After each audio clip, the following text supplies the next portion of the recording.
Good afternoon, everybody. That's annoying, yeah. And welcome to an event sponsored by the Middle East Institute. My name is Wendy Chamberlain. I'm the president, and I have some very good news for everybody. Don't do it right now, but as soon as this event is over, you can take out your iPhone, or you can go back to your computers and type in mei.edu, and you will be treated to our brand new website, which is officially being launched today. We've had a soft launch over the last 2 weeks. We were ironing out a couple of kinks, but we've got that pretty much taken care of, and we're very proud of this site. It is really to launch our Arab Transitions Project, which is a whole page to itself. It looks primarily at first at Egypt, but we're going to add fresh material and content from all of the Arab transitioning countries, Tunisia, Algeria, Syria, Yemen, etc., eventually with a focus initially on Egypt. And what you'll find, particularly for you tech-savvy folks, are a lot of interactives that you can actually go in and play around and punch an icon and a little bubble will come up and explain what a political party is, that sort of thing. Some timelines on upcoming events throughout the region. A news service. We've bought a news service that will be refreshed with daily articles, including from Dawn. We've added them to the list because Pakistan is important to us too. It's not just the Arab transition states. We have a photo gallery. What we're featuring in this this initial photo gallery are graffiti from Tahrir Square, and it's really interesting, not just as a political statement, but it's very interesting as a political statement, but also as a new art form in the modern Middle East. So that's exciting. We've got, a special treat. What I really love this, especially for you Arab students who are studying Arabic and want to listen to Arabic and see an English translation to help you with your learning Arabic. We have a video of Bassem Youssef, the Egyptian Jon Stewart, and it's hilarious. It really is. So a lot of features on this new website. But of course, we are a serious organization too, so we have some good, fresh content that we have tried to commission out pieces to experts from the region, from Cairo. So please take a look at it. It's very exciting. Over the course of the year, we're going to be renovating every single one of our pages on the website, but this will give you an idea of what our new look is. So go and take a look at it. Now, I am delighted today to introduce a panel of I'm not going to introduce the panel. I'm going to introduce our moderator, our own expert on Pakistan, Dr. Marvin Weinbaum. He has spent, I don't know, maybe 20 years, maybe 30, okay, 40 years in the field. He is an expert on South Asia, particularly Pakistan, but also Afghanistan. He served for many years as a professor at the University of Illinois. He had a very productive, where I met him, service at the State Department in the Intelligence Bureau, and we're very fortunate to have him as a resident scholar at the Middle East Institute for our Center for Pakistan Affairs. Marvin will introduce the other panel of my dear friends, and I'm going to say that I myself am very appreciative of this panel and their expertise, because people keep asking me what I think about this election, and I'm about to sit down and find out what I think about the election. So, Marvin, thank you, and welcome to everyone. Thank you, Wendy. I just want to say, in addition, that this lecture is being sponsored through the Lewis R. Hughes Lecture Series program, and it's one in a series, and we're looking forward to additional programs as we go forward. This program is on Pakistan, and therefore, Wendy, I suggest we change the name. This ought to be the Greater Middle East Institute. because indeed from its very founding, the Middle East Institute included Afghanistan and Pakistan as part of its, as what was relevant to its mission. We're here today because an election took place a few days ago, an election which certainly stirred up people of Pakistan and resonated well beyond there in terms of the interest that it has generated. It turned out to be a very interesting election. And we've called this a postmortem on that election. And what we want to do here today is to look at what happened. And we've had a lot of press on that, so we probably won't spend too much time with that. But more, why did it happen? And then finally, what difference does it make? And with those in mind, we have put together a panel known to people participating who known to just about everybody here. But let me say, Shamila here on my right, from the New American Foundation and the Eurasia Group. Symbol Khan is back over there, and she's been with the Woodrow Wilson Center as a fellow this year, and she's about to leave, I guess, next week. So this is also a farewell occasion for you. Dan Markey is seated between, and Dan, known to all of you because of his leadership role at the Council on Foreign Relations here in Washington. And finally, our own Arif Rafiq, who has become quite a media celebrity these days. Seems like you run into his name just about everywhere. So, with that as the framework for this, let me say something about the format today. We're not going to have remarks seriatim from the panelists here.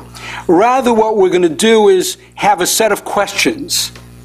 And I'm going to throw it open to the participants here to jump in, to intervene with remarks, and we'll go through these questions, but we'll leave certainly enough time before we conclude today for you to raise your own questions. So let me begin with first question. The election was a bit of a surprise in the sense that Nawaz Sharif was expected to do well, to have certainly a plurality. However, the scope of his victory here, I think, surprised many people. Well, what accounts then for this impressive showing by Nawaz Sharif's Muslim League? How do we explain this? How is it that most of the pundits didn't get it right, especially with regard to perhaps the expectations for Imran Khan? So, panelists. Dan. Thanks, Marvin. I'll take a first stab at it. I think if we had the kind of survey results from outgoing voters in Pakistan that we have here, we'd have a much better and clearer answer to that question. But my observation would be it's old-fashioned machine politics continue to work in Pakistan, better than you would know from reading Twitter or Facebook or all of these things, better than you would know even from the electronic media in more traditional formats like television. Nawaz Sharif was able to mobilize his vote base and do better than that, to mobilize, it appears, first-time voters, excuse me, because turnout was very high in Punjab, and he did very well in Punjab. So it didn't all go to the new tsunami of PTI. Much of that went to the PMLN. So his old organizing, that worked. And then the other point would be that the collapse of the PPP. I mean, the story of the elections is the victory of one party and the very dramatic failure of what was Pakistan's preeminent national party on the heels of what is now widely seen as been catastrophic 5 years in office. So the combination of these things really accrued to Sharif's benefit. Yes. Yeah, I absolutely second what Daniel's analysis on that, but just kind of framing it a little different and adding a little bit. First of all, for a while, people have been saying that Pakistan is drifting towards a two-party system, that there are these two large parties, PPP and PMLN, and you saw that play out in the 90s. But then, of course, the interim takeover military, kind of intervening period threw it off. And that's exactly what Danny is saying, that, Daniel is saying that basically it was the party structures on the ground. And when you say two-party structures, these are the two parties which have formal, proper, organized structures going down to the grassroots level. They played that. PPP didn't play well because of the incumbency problems. They had performance was so bitter that obviously that they didn't really perform very well in the elections.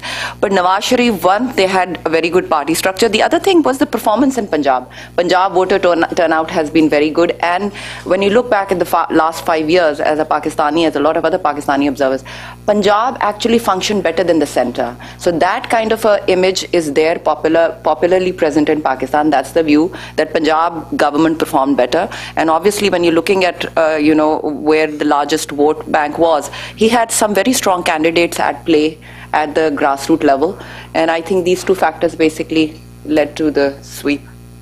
Well, I agree with what Symbol and Dan both said. I'll just kind of talk about a few themes that I see, because we don't have all of the numbers, and it is really hard to gauge why people came out or why they didn't vote for PTI, for example. The anti-PPP sentiment seemed to be particularly strong, and it appears that the anti-PPP voter would have rather voted for PMLN, the devil that you know, rather than PTI, which has really no track record. So there seems to be, that seems to suggest that the Pakistani voter prefers status quo in politics over kind of overt revolution, or I wouldn't even use the word revolution, but maybe it was just too much change. And we have seen a lot of political transition happening in the Middle East and the adverse effects of that. And I'm not sure that that had a direct impact on voter behavior in Pakistan, but I think that might have been in the back of people's minds, that too much change at a time when the country is feeling a lot of turmoil is probably not best. And Sharif is the devil that they know, but he's not terribly bad. I mean, they have performed well in Punjab, and to me, the turnout is basic math. I mean, Punjab holds over 50% of the seats in the National Assembly. So if you account for Sharif and PMLN's performance combined with those statistics, I think it's actually easier to predict that Sharif would get the most seats. What we didn't anticipate was that he would get so many. And I think that is really what is so challenging about analyzing the situation, is that we've had this two-party system, but now we have PTI, and there's no way to measure, what level of influence that they actually have amongst voters, say, in Punjab. So, and I think right now this is the beginning for PTI. This is not the end for them. 30 plus seats, however many they ended up with, is quite significant. That's a real win for the party. So I hope that there's more to come from PTI. Sharif? Well, in discussing voter choice in Pakistan, I think it's a mistake to sort of, and I'm not saying anybody's done that here, but to just treat the country as sort of like a singular entity, or the electorate as a singular entity. Nawaz Sharif won 94% of his seats in the National Assembly came from Punjab. So that means people elsewhere voted on a different rationale. In Punjab itself, as everybody has said, they favored experience over change. Nawaz Sharif himself reflected some change, to some degree at the federal level, but at the provincial level, his party was already in power. So the anti-incumbency factor that many associate with Pakistani politics didn't factor into Punjab. In Punjab, the environment is vastly different from, let's say, that of the KP province. Terrorism is not a daily issue. The darkness of the TTP is not what affects people on a daily basis. It's the darkness of the absence of electricity. So what they decided was that Sharif is the steady hand that can deal with the challenges in terms of inflation, unemployment, and the energy shortages. So it probably, and then if you look at Sindh and elsewhere, the PPP has managed to maintain its vote bank, so there was a vote for continuity there. The approach towards politics is vastly different there. So Sharif performed better than expected because of, because of their performance in the past 5 years in Punjab, also because of their choice of candidates. Electables in the past year veered towards the PMLN. Imran Khan's party began its rise a bit too early. In October 2011, Nawaz Sharif caught up, and the political opportunists in Pakistan have a good sense in which of the direction in which the wind is going, and they went towards Nawaz Sharif.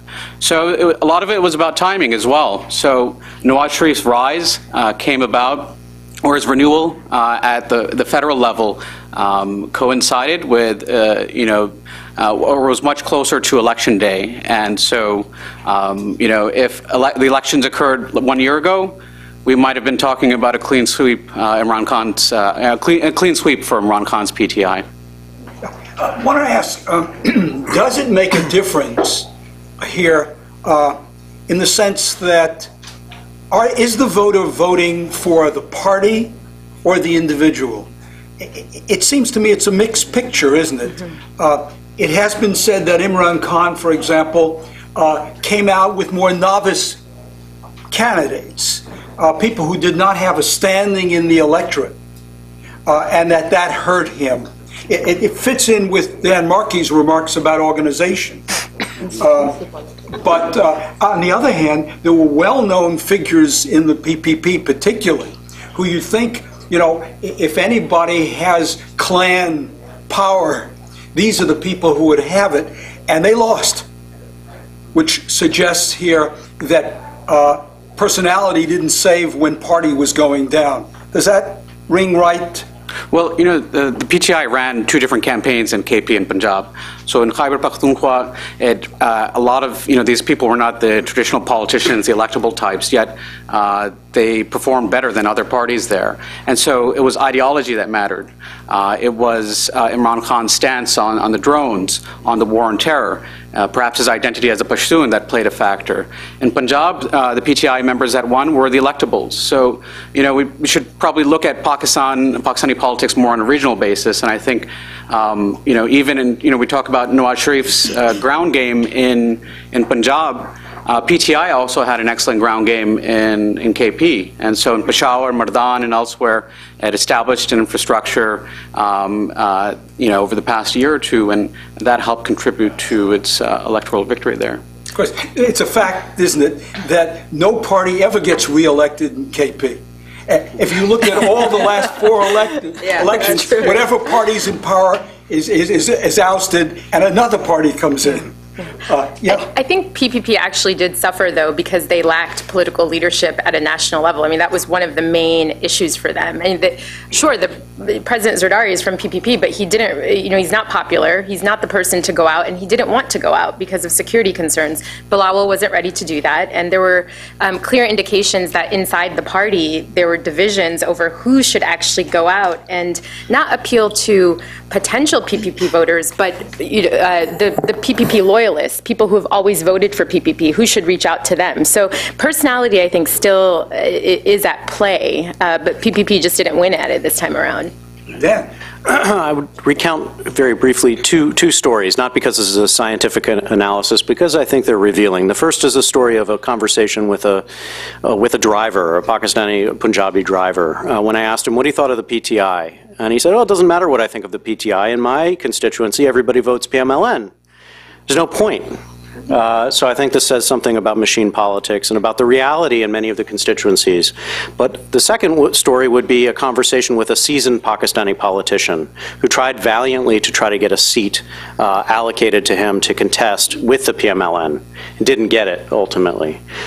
He recounts to me in kind of a scientific way polling that he had conducted before the election in the constituencies that he was considering contesting in, looking to see which way they were leaning. They were leaning PMLN. He says then that accounts for about 40% of the direction, the party itself, in his mind. 40% of the outcome will depend on the party. Another 30% depends on me, the candidate. What do I bring to the table? So he's sort of divvying up the numbers of voters that he's going to get. And the remainder is accounted for by the wave, the popular sentiment at the time of the elections, which direction people put their finger up to the wind and see which way it's blowing, and that's the way they're going to go. So that's the way he thinks about the elections. If I could just add on your earlier question about KP, anti-incumbency vote in KP, I think last 10 years, basically this is a testimony to the abject conditions, and because KP has been at the forefront of this war on terror, the internal militancy that Pakistan has been fighting in, and the life and basically the projections what the people see for themselves are so negative there. Their problems are far more deeper than, as the others were saying, as compared to people in Punjab, that they've been totally dissatisfied with whoever comes into power. They've been failing to tackle their issues, and it's going to be very interesting now that it looks like Imran Khan, along with JI and along with another smaller party, is going to form government in KP, and that's where he has won most mandate from.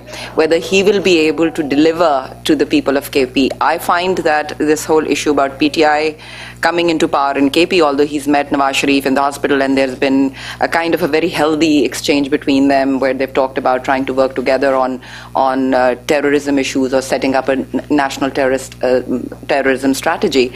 But I feel that the challenge to Nawaz Sharif government, to the stability of the center, KP is going to be a big issue because Imran Khan has stood on this vote about this anti-terror, not being part of the war on terrorism, being against military operations, taking securitized view of militants, talking to the militants, and how he's going to kind of reconcile all these positions with those of the center, and how is he going to deliver and be able to bring that change so that going next 5 years, this anti-incumbency doesn't work against him.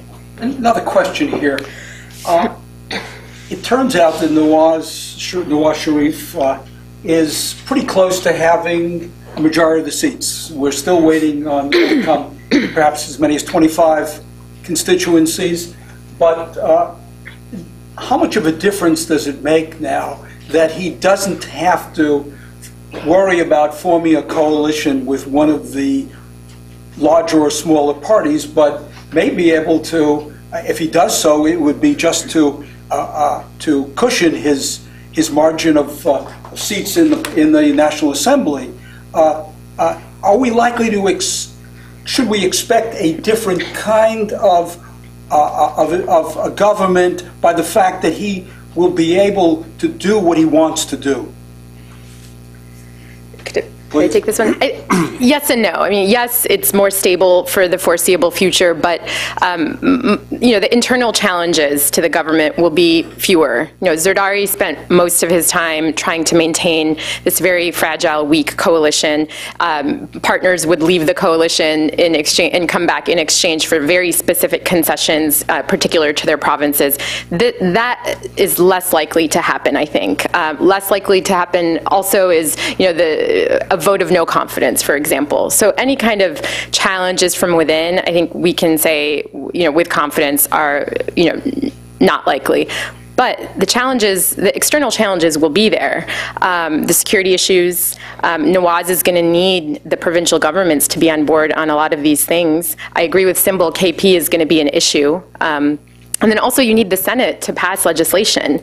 The Senate, except for the budget and electing the Prime Minister, they have a say in approving legislation, and the PPP has most of the seats in the Senate. So PMLN is going to have to be very careful to not isolate PPP leadership there. Yeah. Yeah, I would just take a slightly more positive outlook here, which is to say that Nawaz Sharif has a tremendous opportunity. He can right off the bat move very quickly on a number of critical initiatives that he's signaled he wants to do, particularly on the economy. And he can notch up a few key victories. I think that the PPP would be, it's conceivable in the Senate that they would try to stand against him, just purely on sort of partisan political reasons. But it's also quite possible that they wouldn't want to do that at this point of the game, that they wouldn't want to look obstructionist in the way of difficult economic reforms, but necessary ones. And if he can do that, that will show the true benefit of having that power at the center, and he can move from strength to strength from there.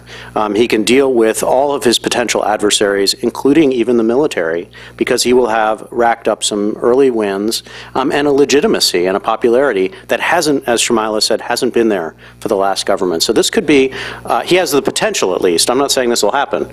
He has the potential here to really move ahead in a really new and remarkable way. I would just, talking about this huge, chance that Nawaz Sharif has, big mandate and all that, I would like to remind us all about the 1990s, his second term. They came in with a huge mandate, and what I hope that immaturity is no longer there.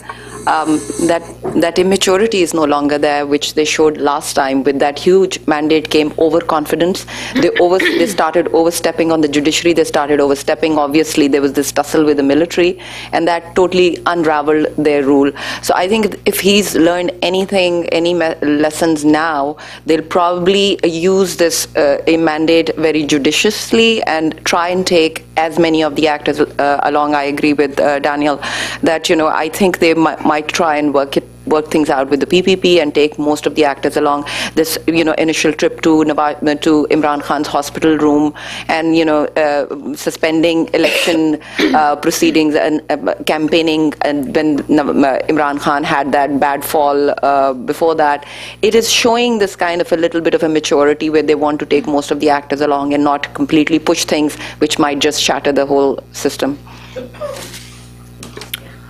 I do think Nawaz Sharif has a strong mandate to push economic reform, as Dan had said, and that's where he probably has the greatest latitude to operate. And the question is, how far will he go? How much of the sort of predatory tendencies of Pakistani politics will he suppress, in terms of extraction from the state? But I do have to say that the fact that he has this strong mandate, or doesn't need anybody to form, aside from independents, to form a coalition at the center, it incentivizes oppositional behavior from those who are outside that circle, in particular the MQM and even the JUIF. But I would say that the MQM is probably going to be a major problem for him. Nawaz Sharif has had a troubled history, or Nawaz Sharif, the PMLN and the MQM have had a troubled history. Nawaz Sharif ordered a military operation against them in the 1990s. And if you look at Altaf Hussein's statements over the past 3 days, they're very troubling. And they come as Karachi has gone through essentially 5 consecutive years of warfare. And so Nawaz Sharif's greatest challenges not only include a failing economy, the challenge of reform, having to work with the army, the KP government in terms of the counterinsurgencies along the border with Afghanistan, but also the big challenges that Pakistan faces in terms of its largest city. There is no, people would argue, there is no PPP, People's Party, without a Bhutto. The Bhuttos certainly receded in this election. So the question naturally arises, what's the future of the PPP? Does it have a future? Or have we seen really now the beginning of the unraveling of the party, even though one then wonders what would be the progressive party here? Is it Imran Khan, or will there be no progressive party? Because that's the reputation, at least, that the PPP has always capitalized on. Dan? In the sweep of Pakistani history, this may be the question that emerges from this election, whether this is a fundamental restructuring of the political spectrum, which had been left-right, now will be right and right of right. and whether the PPP party retreats back to being sort of a Sindhi, feudal, regional party that doesn't have a play inside of Punjab. Now, I mean, nobody in the PPP wants to see this happen. But so far, nobody within the PPP at a leadership level has been able to stand up and make changes that would enable the party to resurrect itself. And that's going to be the question. So watch inside the top political leadership within the PPP. What happens to Zardari? What happens to Bilawal? It's hard to imagine them losing hold of this party. It's hard to imagine them doing anything but take it down with them. But they're at a moment of crisis. And so they have this choice, and there are sort of seasoned Pakistani PPP politicians who have been with the party for decades who could try to resurrect it on different terms. But so far they've not been given the latitude to do that, and that's where the game will be played. Yes, I definitely think that it's a moment of truth for PPP. I personally feel it's still one of the strongest parties. It is the strongest party at the grassroots level PPP has been. It's the oldest parties. It has got an amazing party structure, gone down. And with Zardari, it's basically have been also leadership in default. Benazir Bhutto died just before the 2008 elections, and the party leadership decided that at this moment, to fight the centrifugal forces, let's go with Zardari. I think we are going to see a serious process of restructuring in PPP that is going to take on. There has already been dissenting voices in PPP last few years within PPP, but obviously because they were in the government, Zardari and the whole lot was able to keep it together, and these voices didn't come forward. With the performance of PPP that PPP has seen, I'm sure the party worker on the ground will be probably very dejected and will probably also join into pushing for these changes. I think Zardari himself is very unpopular within PPP, generally at the grassroots levels even more unpopular. It's being the president and working things out in the presidency by wheeling and dealing and giving favors, it's far more easier to keep the party together. But once they come out in the opposition like they have and beaten back so badly that they are almost sharing seat numbers with PTI, the new kid on the block, this is going to be really demoralizing for the PPP worker. I feel definitely change, but the other thing is, I think there's a huge relevance for a left of center socially liberal party to Pakistan today than even it was in the past. There is a huge, big urban young vote that's coming out. I don't think they are conservative. They're looking for change. This is a very different kind of a technologically clued on, social media network clued on type of a youth vote that is urban based, peri-urban based, and PPP, with all that their faults, as far as their social legislation, as far as their women-centric legislation, they do have a stance which has resonance inside Pakistan with the women. They have brought in, and I think these other parties will be under pressure. Nawaz Sharif has to open his top leadership to some more, prominent women in the fold. They don't have any women on the fold. It's all a kind of a decorative thing. This is something that's not really going to work going forward. All these parties have to change, and I think PPP has a big place in the future of Pakistan if they can work things out. I think it's important to keep the long view in mind. In 1997, we saw very similar results to today's elections or this weekend's elections. So the PMLN actually performed much better. Yeah. I think it got about 60% of the votes, and the PPP was relegated to Sindh. There are cycles in politics, and in 2008, we saw that the PPP gained a plurality and formed a coalition government. Even in 2002, when the elections, Benazir Bhutto was abroad, the PPP actually won the popular vote. So this is a party that has resonance in Pakistan. The two most important figures in Pakistani politics, historically, are Muhammad Ali Jinnah, the founder, and Zulfikar Ali Bhutto, the founder of the Pakistan People's Party. So the Bhutto mystique can withstand the failures of people like Asif Ali Zardari, and somebody like Bilawal Bhutto Zardari can channel it. He just has to kind of be present in the country. He hasn't really done that. He's made some strides in the past 6 months. His Urdu has become much better, though he reads from a Romanized text. But, the fact is that the PPP has a very loyal support base in Sindh, and as Simple had said, it can pivot itself and find that space for the need for a center-left party, not only one that is socially liberal, but also one that addresses the needs of laborers and workers. Nawaz Sharif is a free market guy, so is Imran Khan. Economically, they're very indistinguishable. And, Pakistan is still a rural majority country. And those who live in the urban areas, most of them are lower middle class workers. And somebody has to speak on their behalf. So the PPP will have to leverage its grassroots base and get in touch with them. Unfortunately, its leadership, because of security concerns and other reasons, is kind of locked up in a bunker, and it will have to reconnect with its people. Panelists, what about Imran Khan? There were many who said he was going to get as many as 60 seats. He'll probably have 30, closer to 30 seats. I've heard it said that he's really in a pretty good position at this point. If not now, then 5 years from now. Is that how you see it?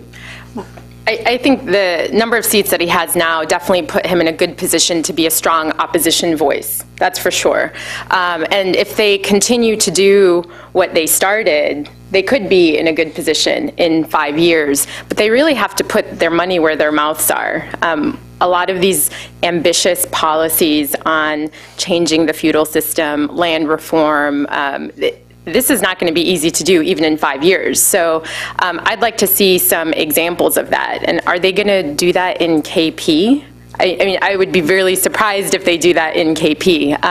My sense of Imran is that he's popular. People like him. He's charismatic, he's good looking, he's an athlete, and a lot of people went to the rallies because of that, but that doesn't mean they're going to vote for him.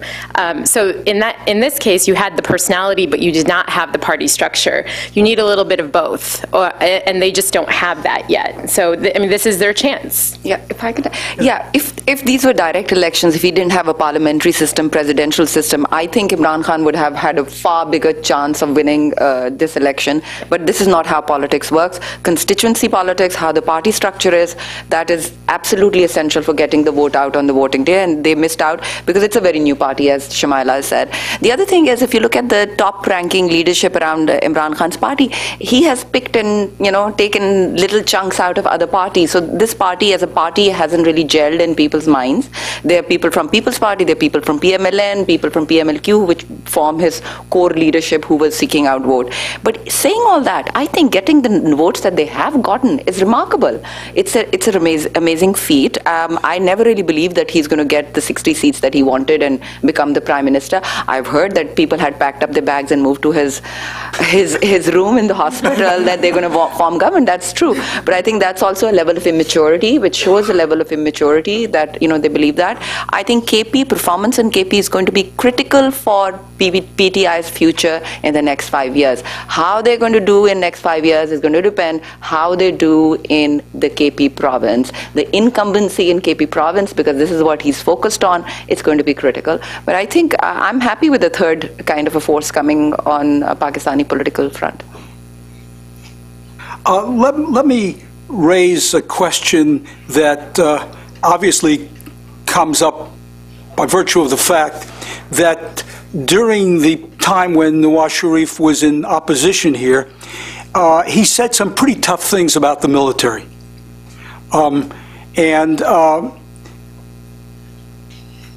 There's a question here, to what extent can he govern if he has a confrontational relationship with the military? Do you see any indications that he's going to modify the way in which he deals with the military? And how are they at this point likely to view him? Dan? It would appear that the PMLN and Nawaz Sharif, first and foremost, have at least set their minds to restructuring the nature of their relationship with the military in a more positive way. That's what they say they want to do. That's what they've said publicly. That's what they say in private. They would like to try to come to a more workable relationship with the generals. The question is whether they can actually hold to that, and whether that will be thrown off by either a crisis or a turn of events that will put them in more direct opposition.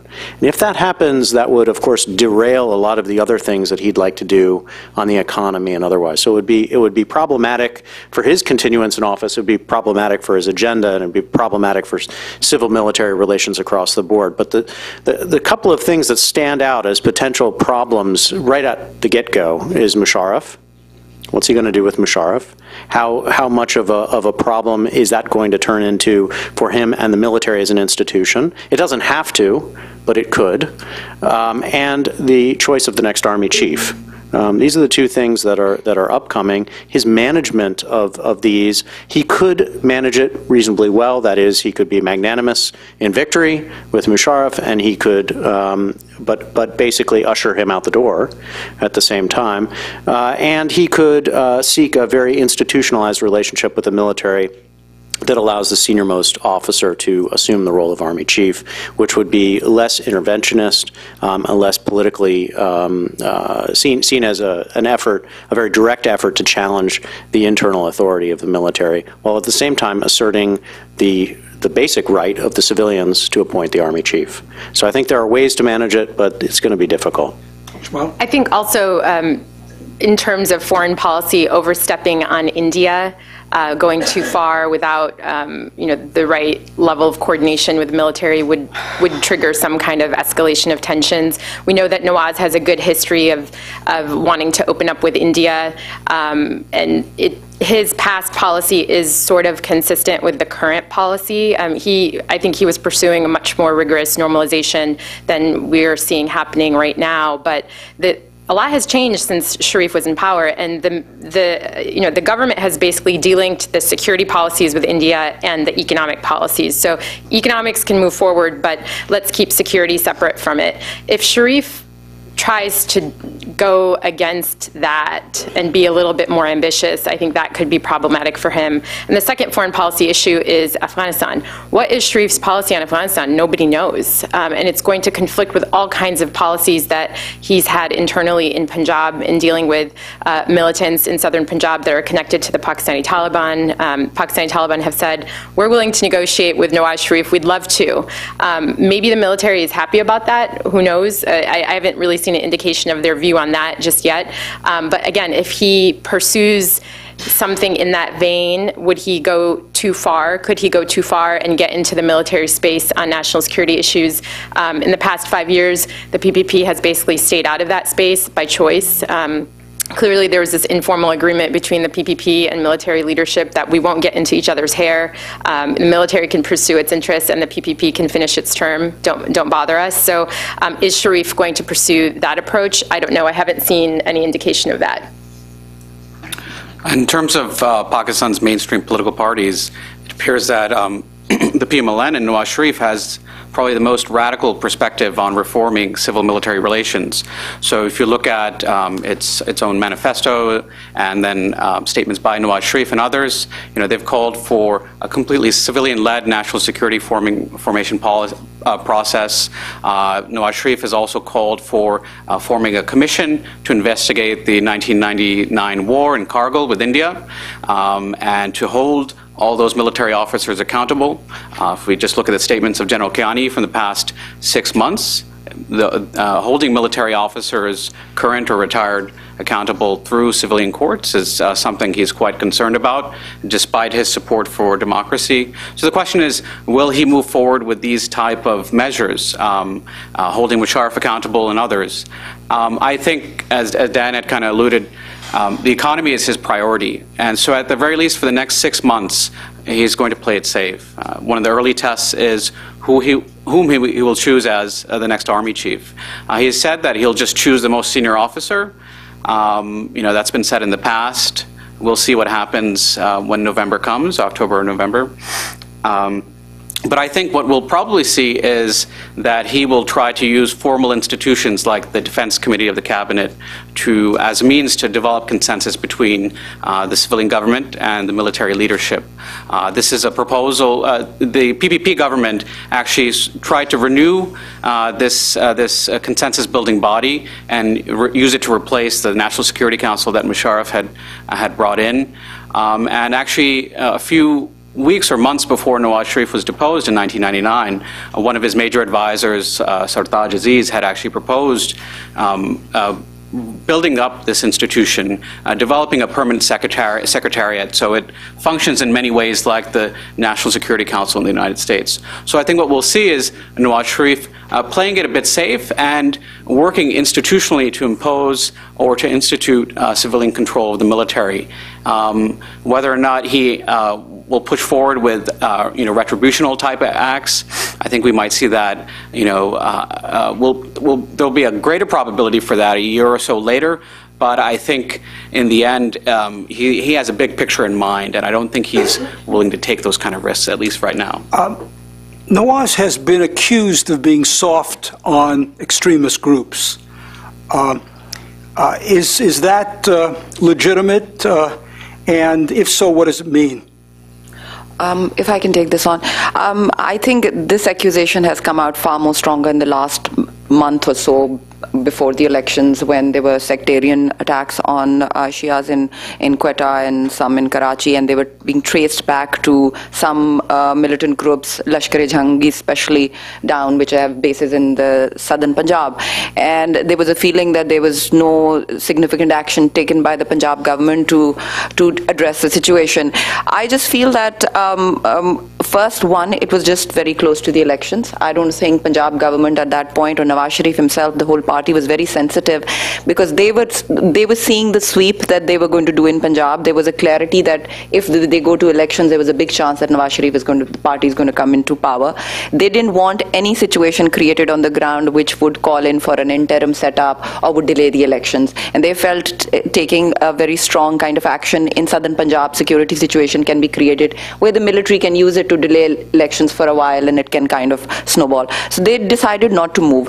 I think another thing we must remember that it was the same kind of Lashkar-e-Jhangi and the other groups, that time the SSP also, in the 90s, that under the second government of Shehbaz Sharif in Punjab, that PMLN acted against in extrajudicial killings. Basically, the police and the law enforcement people just picked these people up and killed them in fake encounters, and there were disappearances and all. And that was also under Nawaz Sharif happening. And even that point, there was a lot said about the links that PMLN had with kind of radical organizations. So, but when it comes to law enforcement, when it comes to, especially as Arif was saying, pushing his economic agenda, and if this sectarian attacks and this danger becomes so big, especially in the urban areas, that it can shake the whole economic trajectory of what they want to do, I can see them taking action. And as far as Lashkar-e-Jhangi is concerned, which is behind a lot of these sectarian things, I think they are going to be history. That clarity is coming out very strong in Pakistan, within the security establishment, within the other actors, that group is becoming an existential threat to Pakistan. And I think going next 5 years, you will see a lot of their actors acted against very soon. Perhaps this accusation is better applied to what is going to be the government of KP. It looks now like Imran Khan in coalition may be, his party may control the province. And that's where, of course, most of the action against the militants is taking place. Well, he has spoken very kindly at times about the TTP, the Tehrik-e-Taliban, the Pakistan Taliban. Are we likely to see then a clash with the military, and perhaps also considering here American interests? Are we therefore going to have a problem here dealing with the Pakistan government because of the government in KP? Shamila? And I don't have too complex thoughts on this, but I suspect that the government of KP will come under threat from militant attacks, just like the previous government has.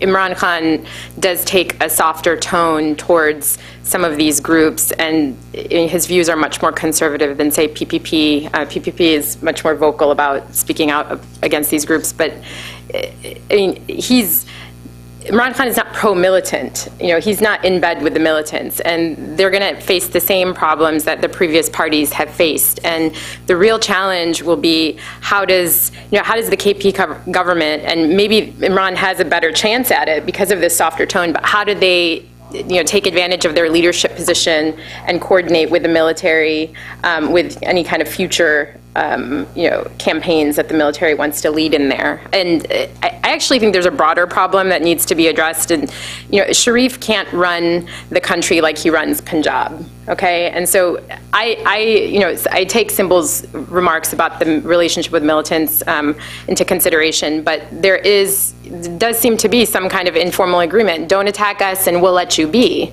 And you can't do that at the national level because the Pakistani Taliban are attacking Pakistanis everywhere. They're attacking the military.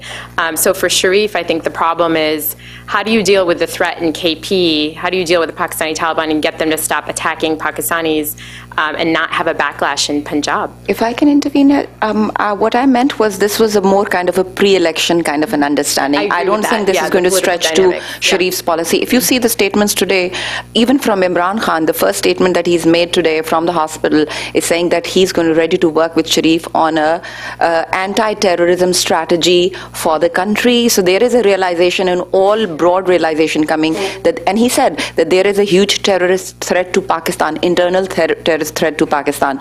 So I think there's going to be some working relationship on, which really means basically military's operations in KP.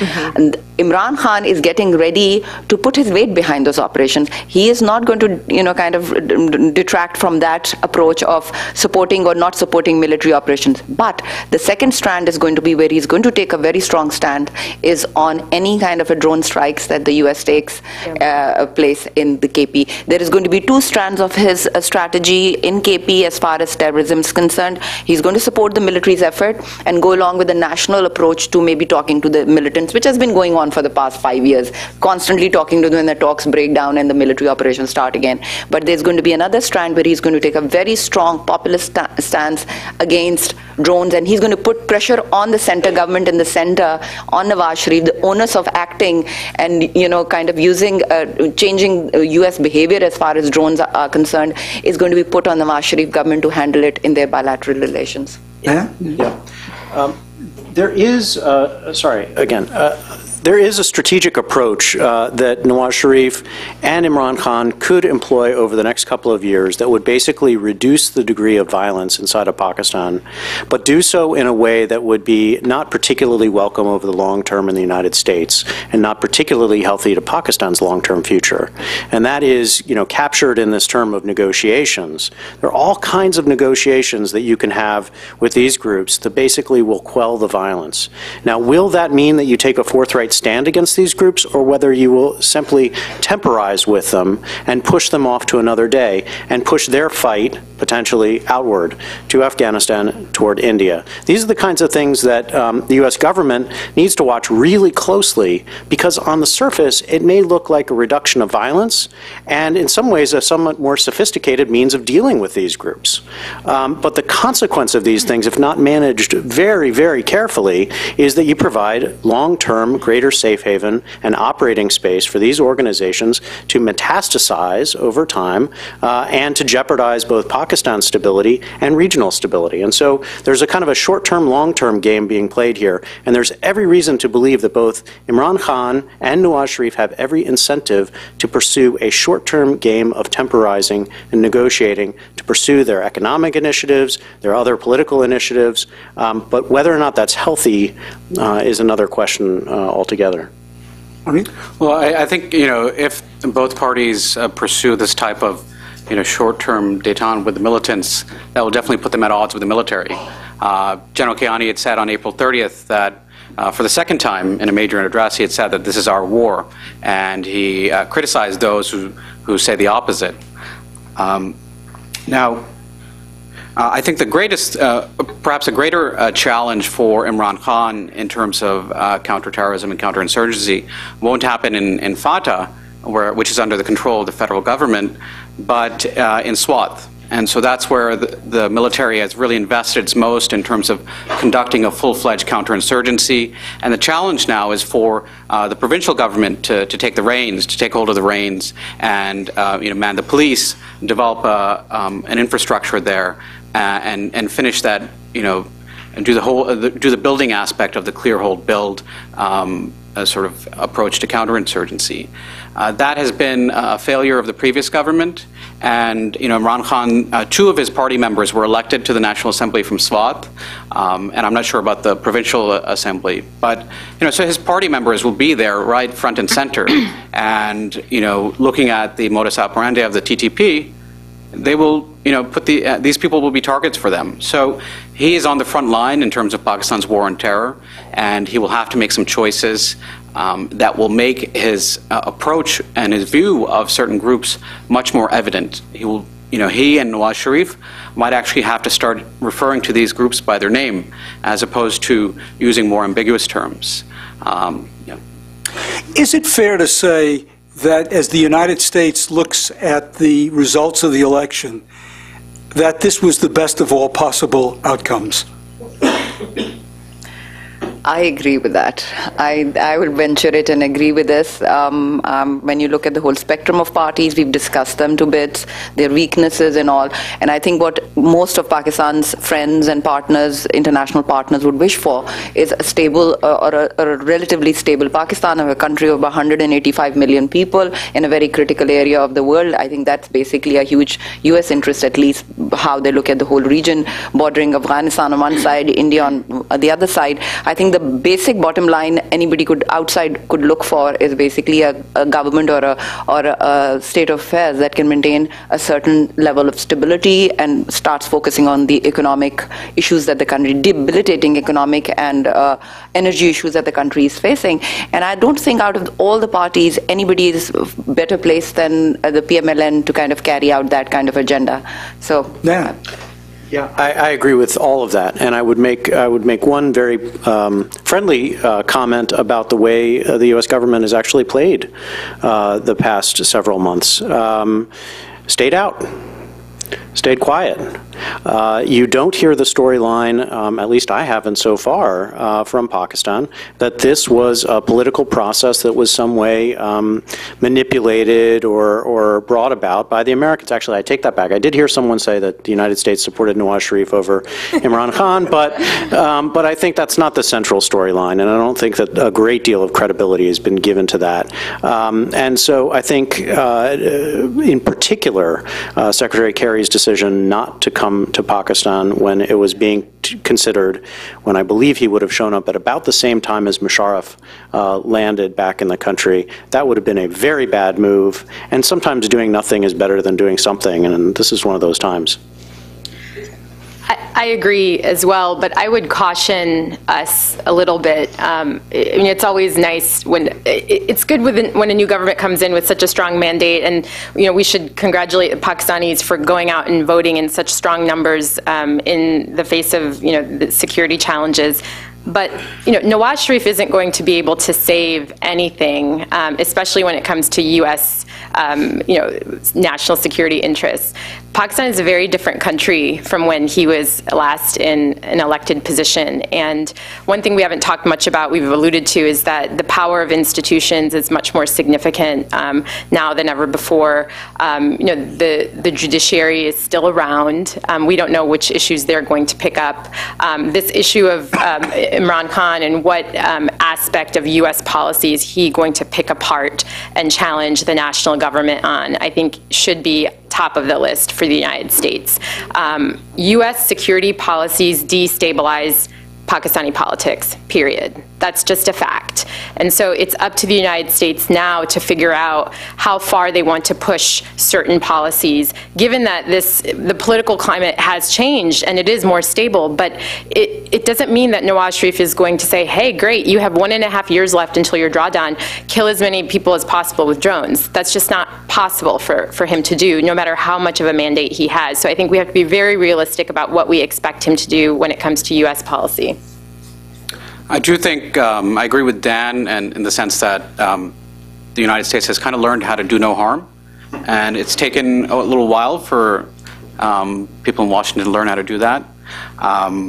And at the same time, there is an elected government in Pakistan that has a relatively strong mandate that is interested in doing economic and governance reform. How far it goes, that's that's in the air. That's up in the air. But there is a sort of convergence in terms of the declining appetite for spoon-feeding Pakistan and the increased will to get the job done and take control over or increase efforts to collect taxes, combat corruption, and things like that. So at least in terms of economic issues and those type of issues, there is some sort of convergence.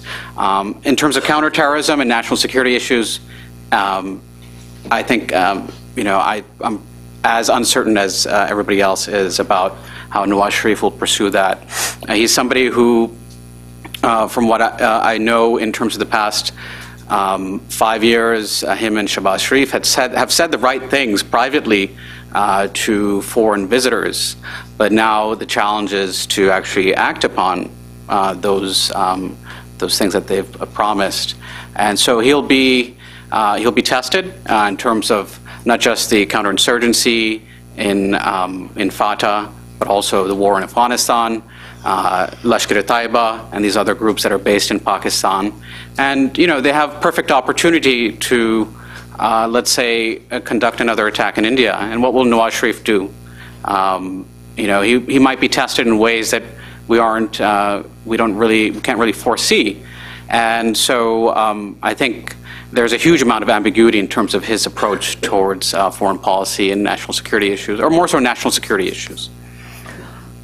The panelists have responded to a large number of questions, but I want to believe we didn't cover every conceivable question, and that you're anxious to ask some of your own. As I recognize you, please indicate your affiliation and keep your remarks short, if you would. And please do frame it in the form of a question, or if it is a comment, make it very brief. Hi, I'm Tim Lenderking from the State Department. Tim, you want to take the... Thanks. Hi, I'm Tim Lenderking from the State Department. I had two questions. First of all, I thought it was a really fascinating panel. The first one is if you all could drill down a little bit more in terms of the relationship or the approach that Nawaz should make with the military. You mentioned that Dan, in particular, handling an appropriate handling of Musharraf and proper selection of a career Army Chief of Staff next in line. What else, though, if you were, Nawaz's advisor, what would you be telling him to do in terms of, extending an olive branch politically, if you would, to the military? How would you script that? And the second thing is, we haven't talked much about the role of the president, but Zardari remains president. He was a factor or a player in terms of foreign policy. From our point of view, the last 5 years, there will be a new president come September. So, is that another opportunity? How does that? I guess how would that affect the political dynamic? And what we're all, I think, mostly agreeing here is a very strong mandate for Nawaz Sharif to move forward. But the role of the presidency out there is still sort of to be determined. How does that impact this dynamic? Thank you. Well, I think we'll start with Dan because it was a direct reference to Dan's remarks. Oh, well, I already got a bit of a crack at it. But if I were sitting there trying to tell Nawaz Sharif what to do, I would say, reach out. I mean, the same olive branch approach that has happened with Imran Khan needs to be happening with the military. And if he can be as magnanimous in victory in his dealings with the military, and then, as was alluded to, these institutional structures, try to build up structures that actually create a decent working relationship between the civilians and the military inside the bureaucracy, that would be very helpful. And then finally, your appointment. I mean, who do you pick to be sort of your point person in dealings with the military? And Shahbaz Sharif, by most accounts, has gotten along better with the generals. To what extent will Nawaz depend on him? And if not him, who? Those are going to be the critical questions, aside from the ones I already laid out. If I could add, yes, I think a lot of people are referring to this whole disconnect that Nawaz Sharif apparently has with the military. There's a past that, and that is what we saw in the 90s. And of course, there was a lot of rancor that he expressed when he was in exile during that. But we must remember the whole context of that time. That was under Musharraf's time. There was no civilian government at that point. It was a military-led government which had deposed him, so the rancor was there. I feel, but with a lot of us who've been watching Pakistan's domestic politics, there's already been quite a significant mending of fences between the military and Nawaz Sharif party before this election also. So it's not something that it's an unknown actor. He's been elected now and the military is wondering what he's going to do and they're wondering. I think all that background kind of contacts have been established. Those things have been worked out. And the other thing, what has helped this kind of changing in positions is also contingent upon military's own role within Pakistani politics. I have find it receding to a certain extent. Past 3 or 4 years, we've seen that, because of this institutional building which the others have referred to, you've seen the judicial activism, and I think we don't know which other issues they're going to pick on, but one issue is now seems irreversible, is that there is going to be no judiciary in the future which is going to sanction a military takeover. That is that the whole law of necessity no longer applies in Pakistan. So that gives this kind of a kind of a barrier to the overstepping of the military that maybe a person or a party like Nawaz Sharif could kind of worry about.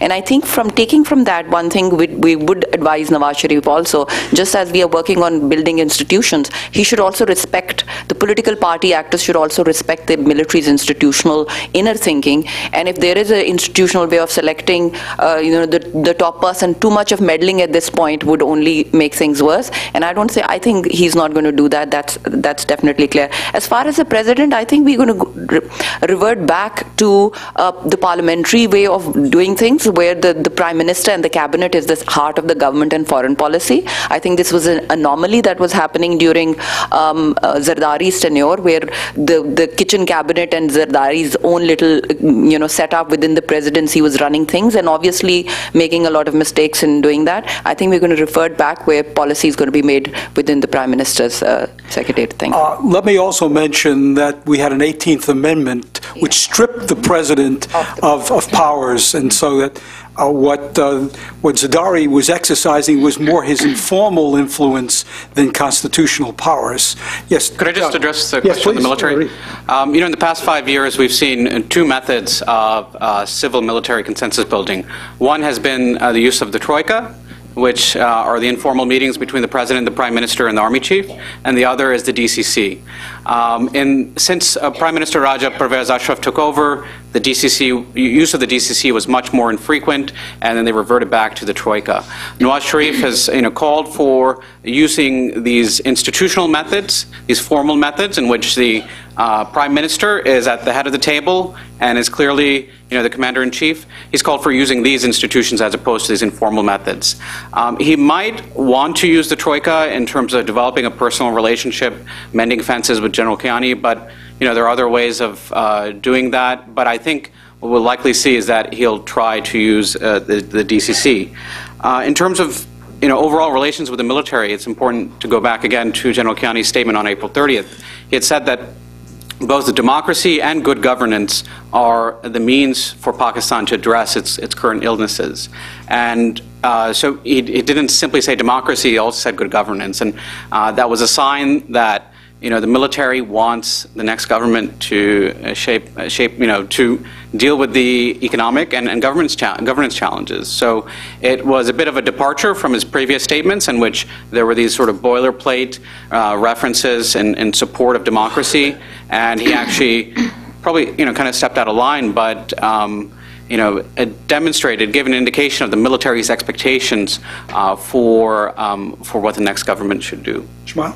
Just a quick comment. I think this Troika approach, or this interagency, very visual example of interagency coordination, should extend to external meetings with other countries. For example, I mean, the previous government, the PPP, did a good job of it with the military, where they would go to, say, Afghanistan, for example, and you'd have the military and civilian leadership sitting in the same meetings together in front of their foreign partners. And also with the United States, that practice had become more consistent. And I think that's the best kind of way to show a unified front, at least publicly. And then you have to have all of this institutional coordination, and then the personal relationships are also very important that need to back all of that up.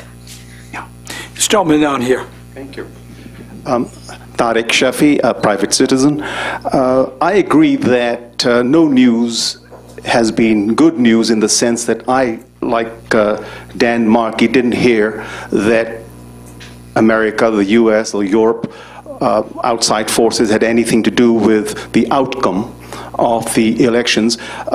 That's a little comment, but Nawaz has reached out to the Indian media, and specifically has invited Manmohan Singh to his inauguration, and I'm wondering if that's going to be the core foreign policy, Afghanistan to the west perhaps, and other neighbors within South Asia, Eastern Asia, and rather than reaching out immediately to the US. Well, I think Nawaz Sharif, in many ways, he has an approach towards politics that is similar to Recep Tayyip Erdogan of Turkey.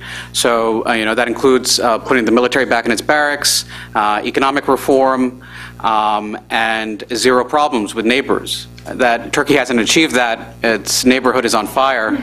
But there is that intent to, he has said that he wants to have a policy of non-interference in Afghanistan, and his outreach to India, goes back to the late 1990s.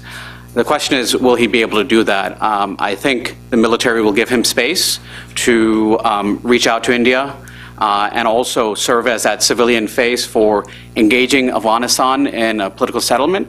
But the future of Afghanistan is very much up in the air. So it has its own elections that are coming up next year. Hamid Karzai is performing his own unique balancing act. And so, we can't reduce relations to Afghanistan and even to India to sort of, to a binary in terms of a simple bilateral relationship.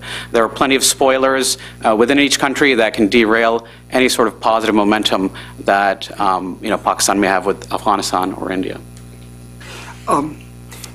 Yes, it was over here, and then we'll go back in the room. Let's jump over here. I'm Will Embry from DynCorp International. Could you dig a little bit deeper into Afghanistan? What sort of government does Nawaz Sharif want in Afghanistan? What's he going to do to try to influence, meddle in it? You say he wants to leave the neighborhood alone. I think they're too deeply entangled in relations with Afghanistan to be able to do that. If I could take that. I absolutely agree with you. I think Pakistan has been saying that they wanted to leave Afghanistan alone for the past, I think, 2 decades or so that I've been following the policy there. I think, and I agree with you, Afghanistan and the situation in Afghanistan is very strongly tangled with Pakistan's own security, and we've seen, and that is, you must have heard it constantly said in narrative in Pakistan, that there's a spillover effect, that last 10 years Pakistan has seen the blowback from Afghanistan. So that kind of a total, disengagement from what's happening in Afghanistan is not possible, and it's not really doable for Pakistan's own security. Saying that, but as talking about what is going to be Nawaz Sharif's future policy in Afghanistan, I don't think it's going to be drastically different than what you've seen happening last couple of years.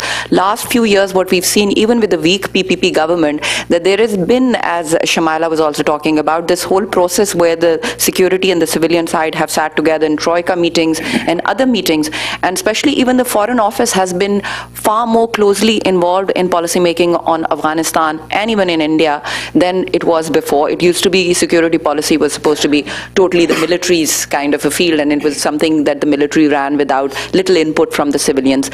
Even with the weak civilian government last 5 years, we've seen changes there. So there's already a process where there's been a broadening of what we want to see or do in Afghanistan, and I think the Foreign Office has been a front-line actor in that, and they've been pushing that on various forums with the government, with U.S. Bilateral contacts, on multilateral platforms. I don't think Nawaz Sharif detracting from that script too deeply at all.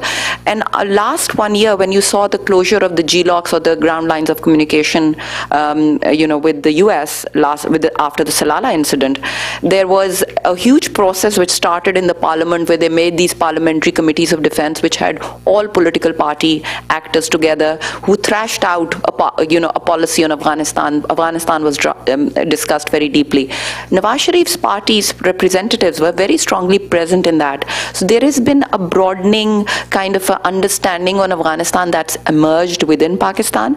And right now, what you see Pakistan playing with limitations or whatever initiatives we are pushing, I think it's very broadly representative of what Nawaz Sharif would also do. So I don't think a big change happening there. Symbol has presented, I think, a very optimistic and I hope correct assessment of Pakistani outlooks and Nawaz Sharif's outlooks with respect to Afghanistan. But this makes some assumptions about seeing Nawaz Sharif as national statesman. And we have so far on a number of occasions talked about him as a Punjab-centric politician. And so this really gets to the heart of the matter. Which is he? And how will he govern?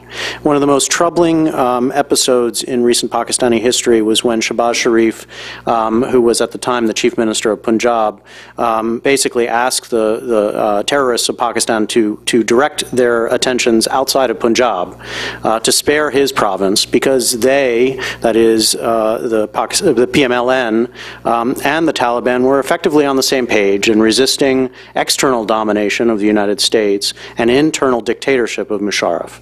This was a sort of a sad episode in Punjab history, Pakistani history. I think that Nawaz Sharif should have learned that that was bad politics as well, and bad strategy. I hope he has, and that would lead him in the direction that Symbol is directed. But there has been a long-standing tendency for Punjabis to see Punjab as what matters. And if the fires can burn outside of Punjab, they will let them. And that's the fear. Question back there. Yes. With the orange shirt. Thank you very much. My name is Malik Siraj Akbar. I'm a contributing writer for the Huffington Post. While Imran Khan and Nawaz Sharif seem to be on the same page of talking to the Taliban, I was wondering, if you could explain whether or not whether they're on the same page talking to all factions of Taliban, such as the TTP, such as the Haqqani Network, and the Quetta Shura, because they have different tactics and different strategies.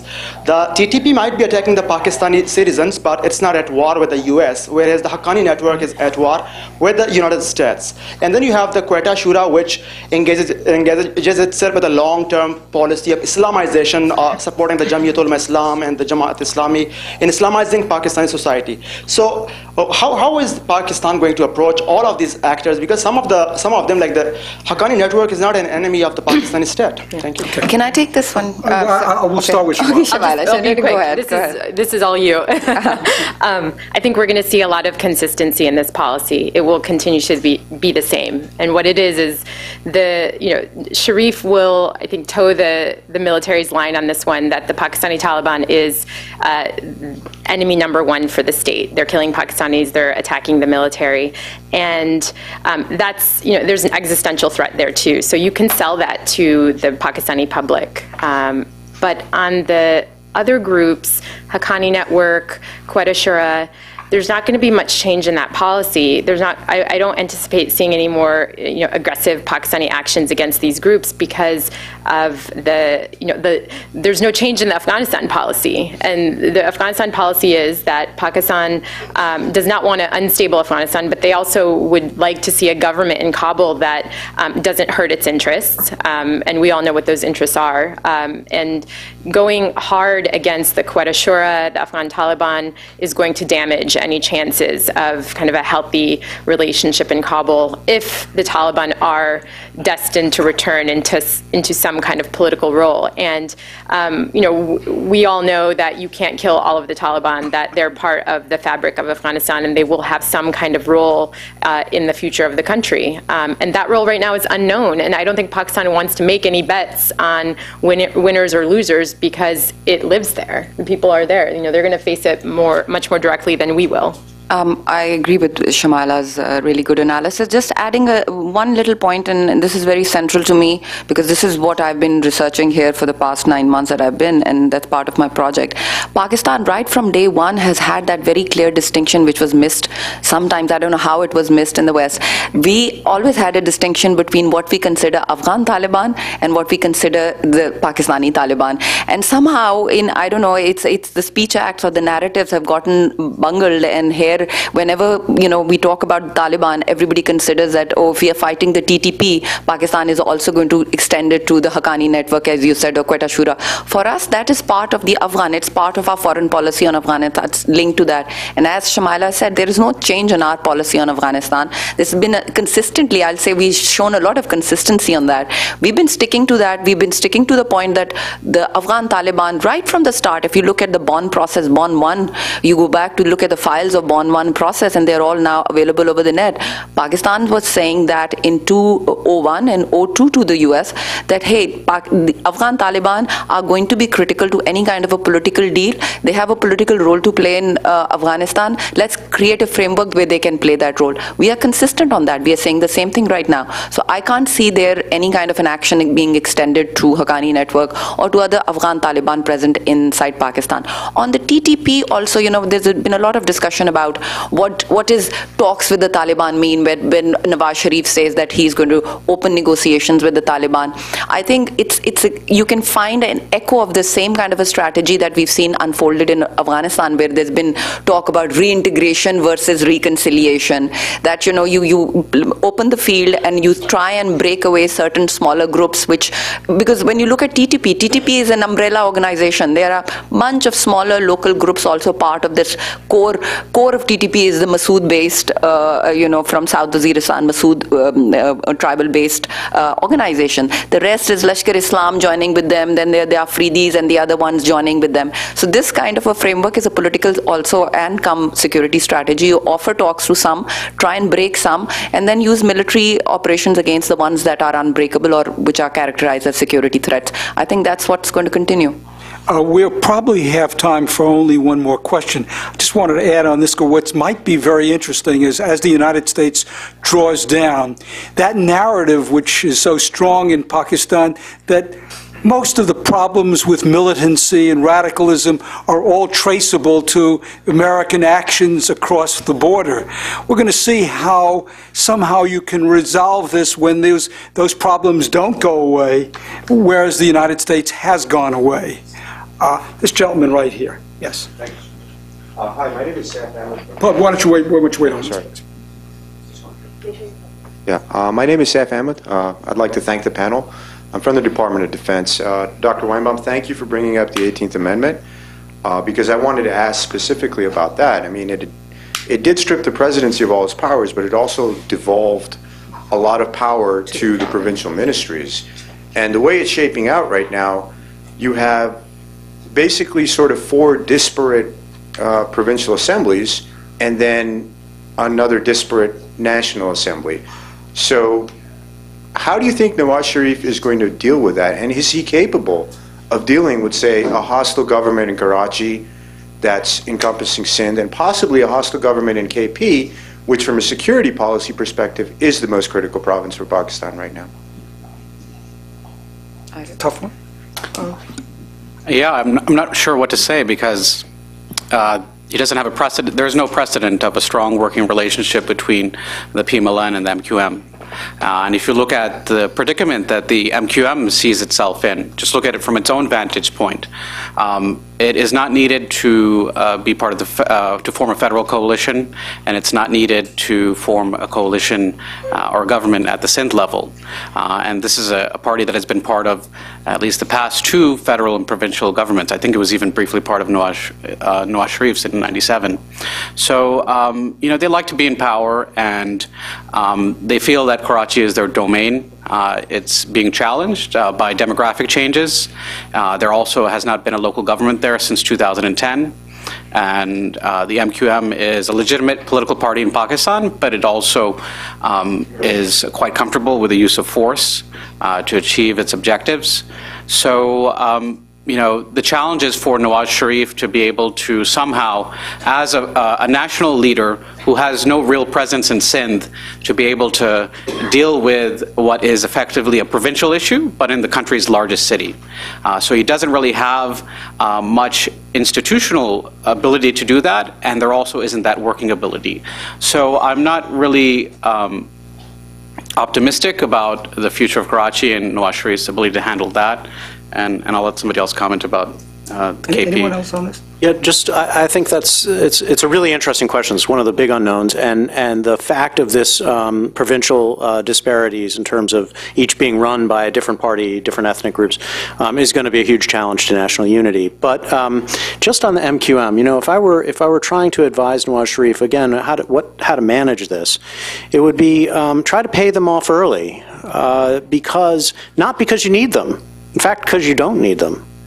MQM was very difficult for the last coalition to manage. They extracted again and again resources to stay in the coalition. Well, Nawaz Sharif is in the enviable position of not having to need them, but that doesn't mean he shouldn't pay them to be quiet at the outset, but make it clear who holds the power.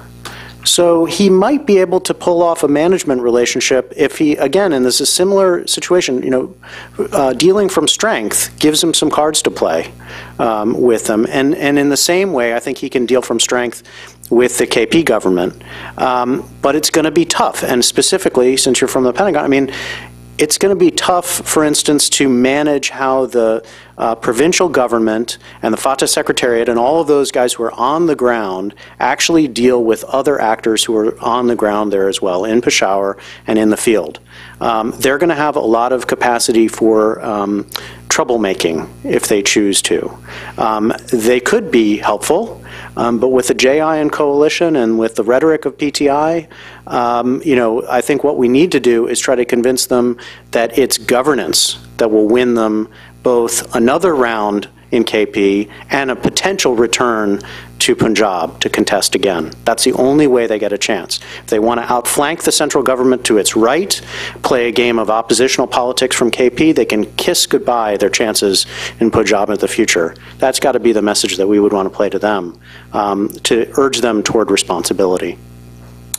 If you came this afternoon expecting a close order analysis of what happened and a lot of insight and information, I don't think you were disappointed. This has been a marvelous panel, and I want to thank the participants for joining us. Let's express it.